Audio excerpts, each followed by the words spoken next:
प्यारे बच्चों, आज हम लेके आए हैं आप लोग के बीच में प्रकृति कक्षा 5 का पाठ 10 पेड़ पौधों का भोजन। ये चैप्टर है पाठ 10 पेड़ पौधों का भोजन। आज हम इसी पे चर्चा करेंगे और विस्तृत जानकारी हासिल करने का प्रयास करेंगे कि आप लोग को समझा सकें टॉपिक को। जैसे आप लोग समझिए इस चीज़ को, जब हम लोग सुबह उठते हैं ना हम लोग सो के, यस मैम, और जब तक बिस्तर पे दोबारा सो नहीं जाते हैं, अगर हम सुबह सो के उठे और रात जब तक बिस्तर पे हम सो नहीं गए तब तक कुछ न कुछ हम लोग करते ही रहते हैं। चाहे वो खेलना हुआ, चाहे पढ़ना हुआ, चाहे लिखना हुआ, चाहे नाचना हुआ, घूमना हुआ, खाना हुआ, कुछ न कुछ करना ही है, होता है ना? अब ये सारी चीजों को करने के लिए हमें किसकी आवश्यकता पड़ती है? बोलिए।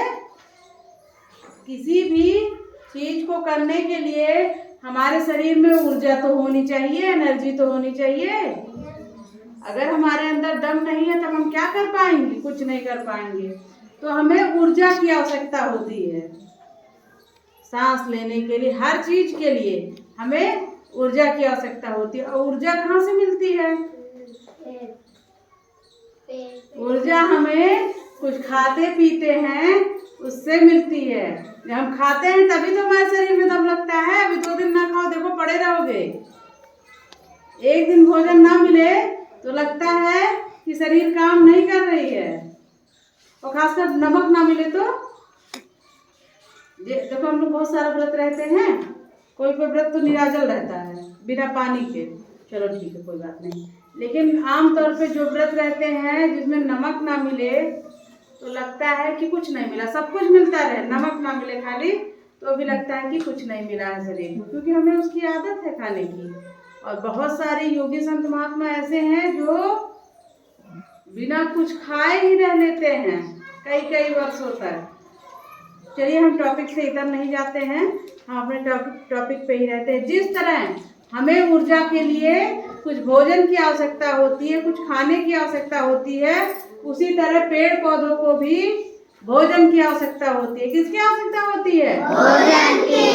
भोजन की आवश्यकता होती है। बेटा, जब उधर से रिस्पांस मिलता है तभी पढ़ाने में मजा आता है, तभी ये चीज आप लोग समझ पाओगे। जब इन चीजों को समझोगे और अपनी तरफ से भी रिस्पांस दोगे। तो पेड़ पौधों का भोजन कैसे मिलता है? पेड़ पौधों के लिए भोजन मिलता है ना? Yes ma'am. तो कहाँ से मिलता है? पेड़ पौधों का रसोई घर उसकी पत्तियां होती हैं। पौधों का रसोई घर किसे कहा जाता है? पत्तियों को कहा जाता है। पत्तियां भोजन बनाती हैं पौधों के लिए। जैसे हमारे घर में रसोई घर में भोजन बनता है, रसोई घर मतलब किचन होता है ना? देखो, आपके किचन में लिखा है सीधे रसोई घर। तो रसोई घर मतलब होता है किचन। जैसे हमारे घर में किचन में खाना बनता है, रसोई घर में खाना बनता है, उसी तरह पेड़ पौधों का रसोई घर होती है पत्तियां, वहाँ पत्तियों में भोजन बनता है। ठीक है, अब हम बात करेंगे कि पत्तियों में भोजन कैसे बनता है और किस किस चीज की आवश्यकता होती है।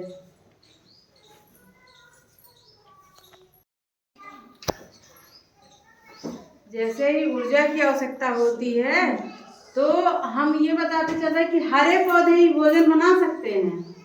अगर पौधे की पत्तियां हरी नहीं है, या मतलब पौधा हरा नहीं है, तो वो भोजन नहीं बनाएगा। हरी पत्तियां देखिए, हम हुए मतलब मानव हुआ या जीव जंतु हुए, सब अपने भोजन के लिए कहीं न कहीं पेड़ पौधों पे ही आश्रित रहते हैं ना? Yes ma'am. पेड़ पौधों से जैसे 2 प्रकार के होते हैं पेड़ पौधों का भोजन, मान लो 2 प्रकार से हुआ पेड़ पौधों के लिए पोषण। अब अगर हम 2 प्रकार इनके लेते हैं तो एक है स्वपोषी और दूसरा क्या होता है? परपोषी। एक होता है स्वपोषी और दूसरा होता है परपोषी। स्वपोषी मतलब जो अपना भोजन स्वयं बनाते हैं। स्वपोषी मतलब जो अपना भोजन जो अपना भोजन स्वयं बनाते हैं। और परपोषी मतलब जो अपने भोजन के लिए दूसरे के ऊपर आश्रित रहते हैं। जैसे जो अपना भोजन खुद नहीं बना पाएंगे वो दूसरे के ऊपर तो आश्रित रहेंगे कि इनसे हमें मिले तब हम भोजन करें, तो उन्हें क्या कहते हैं? उन्हें परपोषी कहते हैं। अब परपोषी भी कई तरह के होते हैं बेटा, एक परजीवी, दूसरा मृतोपजीवी, तीसरा सहजीवी और कीटभक्षी। ये 4 तरह के होते हैं, लेकिन हम बहुत डीपली नहीं जानेंगे। अब हम जानेंगे पौधे अपना भोजन किस तरह बनाते हैं। तो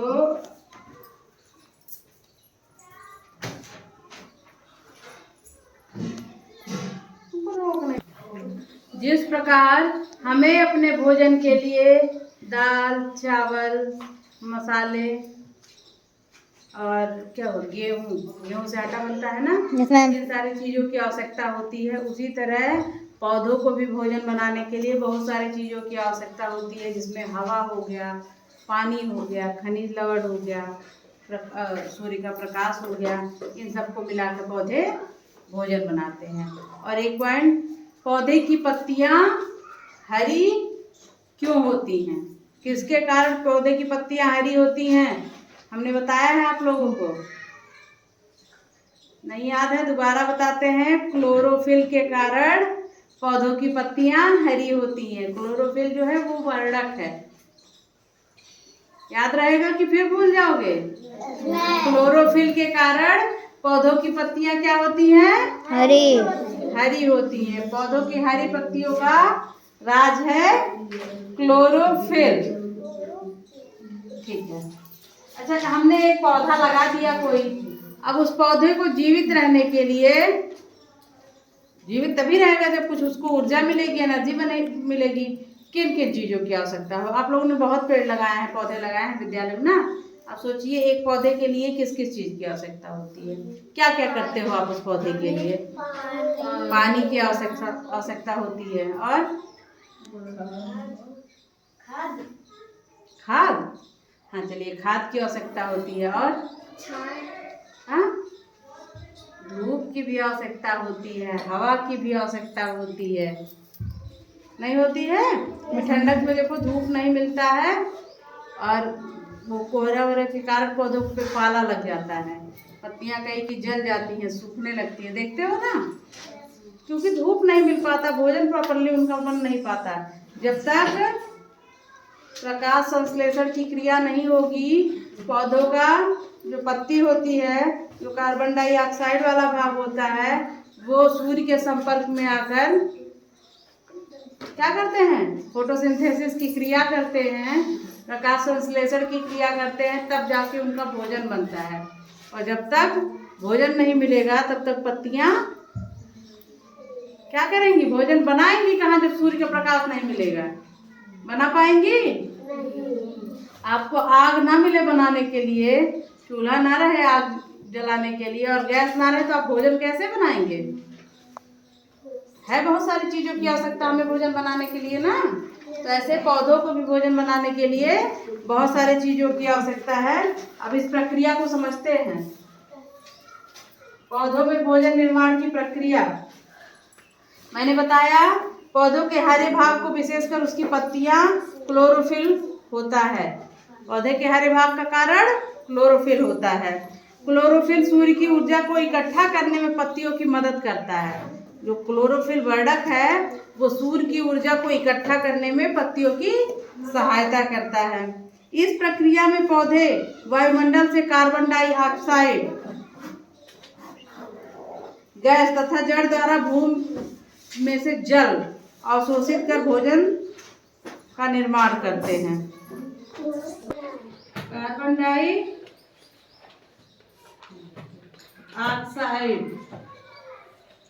इसको शॉर्ट फॉर्म में बताया तो क्या लिखा जाता है? CO2 प्लस जल। जल को क्या लिखते हैं? H2O। अब इनको क्या क्या चाहिए? इतना तो मिल गया, कार्बन डाइऑक्साइड कहाँ से मिल गया? पत्ती किससे मिला? Carbon dioxide. वायुमंडल से कार्बन डाइऑक्साइड ले लिया पत्तियों ने, और जड़ों ने मिट्टी से जल अवशोषित कर लिया। ये दो चीज यहाँ आ गई। अब इसके बाद इनको चाहिए सूर्य का प्रकाश। सूर्य का प्रकाश क्रिया करने के लिए इनको सूर्य का प्रकाश और पत्तियों का जो वर्णक होता है, पत्तियों का वर्णक क्या होता है? क्लोरोफिल। इतने की आवश्यकता होती है। तो इसके बाद क्या बनता है? Carbohydrate plus oxygen. अब इसको समझाने के लिए मैं बताऊं कि कार्बन डाइऑक्साइड इनको कहाँ से मिलता है। कार्बन, जैसे हमको सांस लेने के लिए ऑक्सीजन की आवश्यकता होती है, ऐसे पौधों को जीवित रहने के लिए, सांस लेने के लिए कार्बन डाइऑक्साइड की आवश्यकता होती है। जिस प्रकार से हमें ऑक्सीजन की आवश्यकता होती है, उसी प्रकार हम जिंदा रहेंगे तो ऑक्सीजन मिलेगा तब तो। ऐसे पौधे जिंदा रहेंगे जब उनको कार्बन डाइऑक्साइड प्राप्त होगा तब। तो जीव और पौधे मान लिया जाए तो एक दूसरे के पूरक हैं। जैसे पौधों से हमें कार्बन डाइऑक्साइड मिलता है तब हम अच्छे से, पौधों से हमें ऑक्सीजन मिलता है तब हम अच्छे से सांस ले पाते हैं। अच्छा, कभी ध्यान देना, या कोई गया होगा तब ध्यान देना, कभी हम जब ऊंची जगहों पे जाने लगते हैं, पहाड़ों पर या कहीं जाने लगते हैं, तो हमें सांस लेने में दिक्कत होने लगती है, क्योंकि वहाँ ऑक्सीजन की मात्रा कम हो जाती है। तब हमें ऊपर सांस लेने में दिक्कत होती है। क्यों होती है? क्योंकि वहाँ पेड़ पौधे बहुत ऊपर नहीं रहते हैं ना, तो हमें ऑक्सीजन नहीं मिल पाता है। ठीक उसी प्रकार जब पौधों को कार्बन डाइऑक्साइड नहीं मिलेगा तो भी वो सांस नहीं ले पाएंगे। तो अगर पौधे जो ऑक्सीजन देते हैं वो हम सांस के रूप में ग्रहण करते हैं और कार्बन डाइऑक्साइड को निकालते हैं, छोड़ते हैं, और जस्ट हमारे उल्टा पौधे कार्बन डाइऑक्साइड को ग्रहण करके ऑक्सीजन देते हैं। ठीक है, इसीलिए पौधों को जीवनदायिनी कहा जाता है। उस हवा को जीवनदायिनी हवा कहा जाता है। ऑक्सीजन को जीवनदायिनी गैस कहा जाता है, जीवन देने वाली गैस। आ रहा समझ में?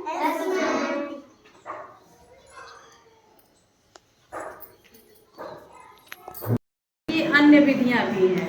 जब कुछ पौधों को आप लोगों ने देखा होगा, ना वो हरे हैं, ना उनमें पत्तियां हैं, ना और कोई चीज़ उनमें दिखता नहीं है, तो वो अपना भोजन कैसे बनाते हैं? खासकर बरसात के दिनों में देखे होंगे आप लोग, पेड़ों के नीचे या पेड़ों की छालों में ऐसे सफ़ेद सफ़ेद से छतरी नुमा से निकलते नहीं है? देखा आप लोग? देखो किताब में दिया है इस तरह, देखो, और देखे भी होंगे इसको। देखे बच्चों? कहीं देखोगे गोबर का ढेर लगा है तो वहाँ निकल गया, कहीं पेड़ों के नीचे निकल गया, कहीं भी ऐसे ही निकल जाता है।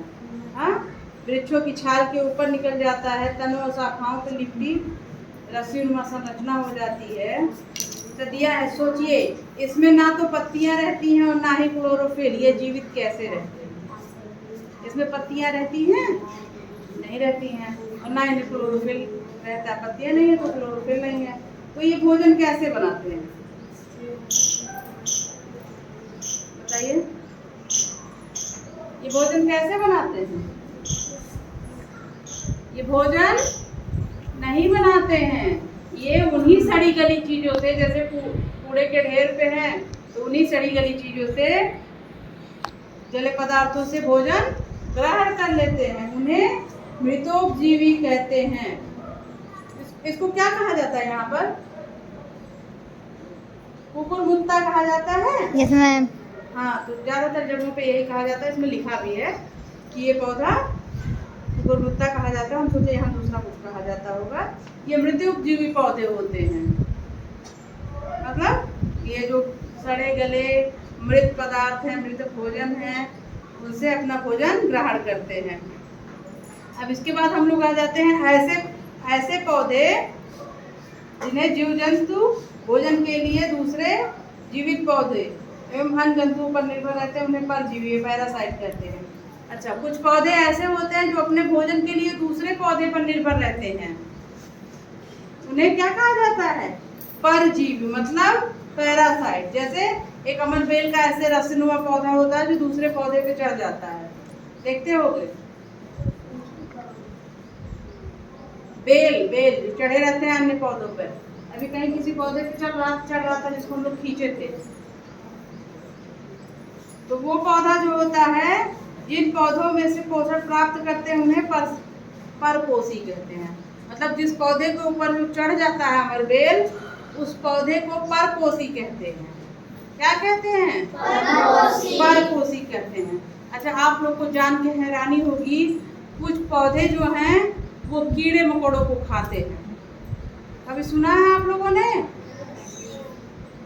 पेड़ पौधों के जगत में ऐसे भी पौधे हैं जो कीड़े मकोड़ों को ही खाते हैं। तो जो उनको भोजन बनाना नहीं है, वो डायरेक्टली कीड़े मकोड़ों को पकड़ के खा जाते हैं। ये पौधे हैं, इनके बारे में भी जानिए। कीट पतंग खाने वाले पौधों का संसार। आपको जानकर आश्चर्य होगा कि ये पौधे बहुत ही चतुराई से भोजन के लिए कीट पतंगों को पकड़कर खाते हैं। इन पौधों की पत्तियां बहुत विचित्र होती हैं। ऐसे पौधे कहाँ पाए जाते हैं? दलदली भूमि, जहाँ दलदल हो जाता है वहाँ पाए जाते हैं। वहाँ तालाब के समीप पाए जाते हैं। वहाँ नाइट्रोजन की कमी हो जाती है, नाइट्रोजन की कमी रहती है। ये पौधे अपने भोजन में नाइट्रोजन की आवश्यकता कीट पतंगों को पकड़कर उनको खा के पचाकर पूरी करते हैं, नाइट्रोजन की आवश्यकता। अब बताते हैं ऐसे कुछ पौधों के नाम आप लोग को। देखिए, वीनस फ्लाई ट्रैप एक पौधा है। इन पौधों की पत्तियां चपटी होती हैं, दो भागों में जुड़ी होती हैं। दो भाग होते हैं, वो जुड़ी होती हैं। उनकी पत्तियों के दोनों के किनारे पे ऐसे दांत नुमा ऐसे नुकीली चीटें बनी होती हैं। अच्छा, आपसे बताती हूँ। मान लीजिए, बहुत अच्छा से कुछ तो नहीं आता हमको। ऐसे मान लीजिए एक ये है, ऐसे मान लीजिए एक ये है। तो ये जो पत्तियां होती हैं ऐसे ऐसे नुकीले दांत नुमा ऐसे बना होता है। और एक ये एक ही पौधा है, तो ये दो जुड़े हुए भाग होते हैं ना, ये ऐसे खुलते हैं और कीड़ों को लेके बंद कर लेते हैं। और ये जो दांत हैं, दांत नुमा नुकीले भाग हैं, वो एकदम बंद वैसे कर लेंगे तो निकल नहीं पाते वहाँ से कीड़े।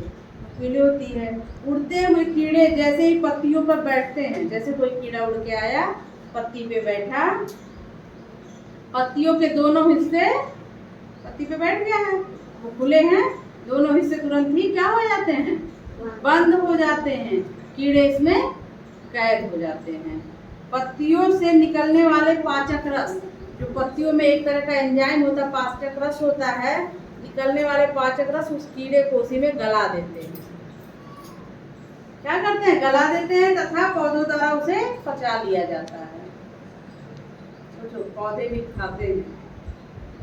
अगर ऐसे पौधे दिख जाए तो डर लग जाएगा। चलिए, अलग एक पौधे के नाम पे आते हैं। नेपेंथीज एक पौधा है, नेपेंथीज। इसे पौधों को घटपर्णी कहते हैं। ये घड़ा जैसा होता है इसका आकार, इसलिए इसको घटपर्णी कहते हैं। इसकी पत्तियों के आगे वाला भाग लंबे घड़े की तरह होता है। इसके ऊपर जैसे सुराही है, ऐसे ऐसे हो गया, और इसके ऊपर एक ढक्कन भी लगा रहता है। जो ढक्कन है, हाँ, ढक्कन लगा रहता है। घड़े के ऊपर मीठा व खुशबूदार रस होता है। घड़े के ढक्कन, जो ये ढक्कन बना है, इसके ऊपर यहाँ पर एक खुशबू बिखेरता है, मीठा रस होता है, चिपचिपा मीठा और खुशबूदार एक तरह का रस निकलता है, जिसके कारण कीट पतंगे उसके ऊपर आते हैं। वो चिपचिपा रस है, कीट पतंगे उसके ऊपर आए, उसकी खुशबू से आकर्षित होकर आते हैं, और जब यहाँ आके बैठे तो वो फिसल के नीचे चले जाते हैं। जब यहाँ से फिसल के नीचे चले गए तुरंत ये ढक्कन बंद हो जाता है। एक बार जाने के बाद फिर बाहर नहीं आ पाते हैं, फिसल के अंदर चले जाते हैं और उसका ढक्कन बंद हो जाता है।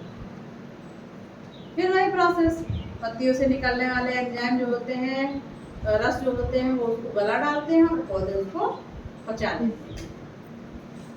आ रहा समझ में? जाने ना कि पौधे भी कीड़े मकोड़े खाते हैं। डिस्कवरी वगैरह चैनल पे देखो तो ये सब चीजें बहुत सारा दिखाती हैं। पौधे एवं जंतुओं की परस्पर निर्भरता पे अब हम बात करेंगे। ये समझ में आया इतनी टॉपिक? Yes ma'am. चलिए ठीक है, अगली टॉपिक पे आते हैं। देखिए पहला पॉइंट मैंने लिखा, साग सब्जी खाने वाले। साग सब्जी खाने वालों को क्या कहते हैं? शाकाहारी।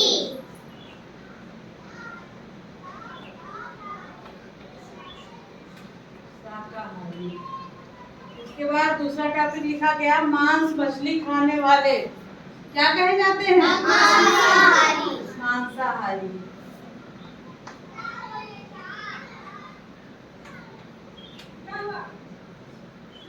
मांसाहारी। तीसरी टॉपिक आती है, साग सब्जी एवं मांस मछली दोनों खाने वाले क्या कहे जाते हैं? हाँ? क्या कहे जाते हैं? सर्वाहारी। क्या कहे जाते हैं? सर्वाहारी। आपको जगह है नहीं, ये लिखे सर्वाहारी। देखिए ये हो गए शाकाहारी। शाकाहारी को हर्बीवोरस कहते हैं इंग्लिश में। ये हो गए मांसाहारी। मांसाहारी को कार्निवोरस कहते हैं। और ये हो गए सर्वाहारी। सर्वाहारी को ओमनिवोरस कहते हैं। खैर बहुत आवश्यकता नहीं है, आप लोग उसको नहीं समझ पाएंगे। आप तो ये समझिए कि साग सब्जी खाने वाले शाकाहारी, मांस मछली खाने वाले मांसाहारी, साग सब्जी और मांस मछली दोनों खाने वाले सर्वाहारी। ये चीजें पेड़ पौधों, जीव जंतु और मनुष्य तीनों पे यही तीन चीजें लागू होती हैं भोजन में। अगर हम हरी पत्तियां, साग सब्जी, इन सब चीजों को खाते हैं, दालों को, तो हम शाकाहारी हैं। अगर हम मीट मछली अंडा या मांस ये सब खाते हैं तो मांसाहारी हुए। अगर हम साग सब्जी भी खा लेते हैं, दाल चावल भी खा लेते हैं और साथ ही साथ चिकन मटन भी सब खा लेते हैं, तो हम क्या हो गए? सर्वाहारी हो गए। कि मतलब हम सब कुछ खा पा रहे हैं, सब कुछ खा ले रहे हैं। ये आ गया समझ में? तो फिर से सुनिए, साग सब्जी खाने वाले मांस मछली खाने वाले मांसाहारी, और साग सब्जी और मांस मछली दोनों खाने वाले सर्वाहारी।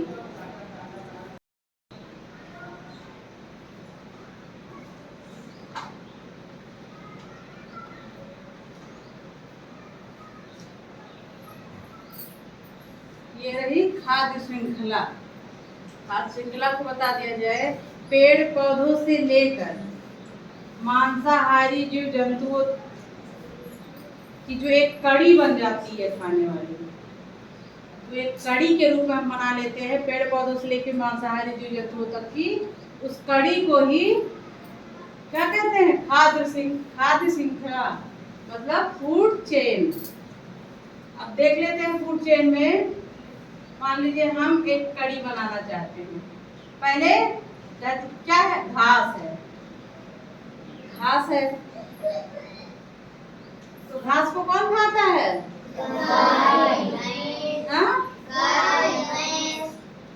खरगोश खा लिया। खरगोश खाता है? गाय खाती है। ये सब लोग किसको खाते हैं? घास हो गया, मतलब घास फूस साग सब्जी हो गई, इसको खाते हैं। अब इनको कौन खा लेता है? इनको कौन खाता है? ये जो गाय हो गए, खरगोश हो गए, कुत्ता कौवा खाता है? नहीं।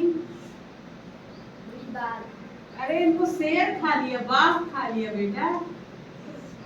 तो ये देखो ये स्वपोषी क्या हो गया, क्या क्या चेंज है ये देख लो, ये स्वपोषी हो गए।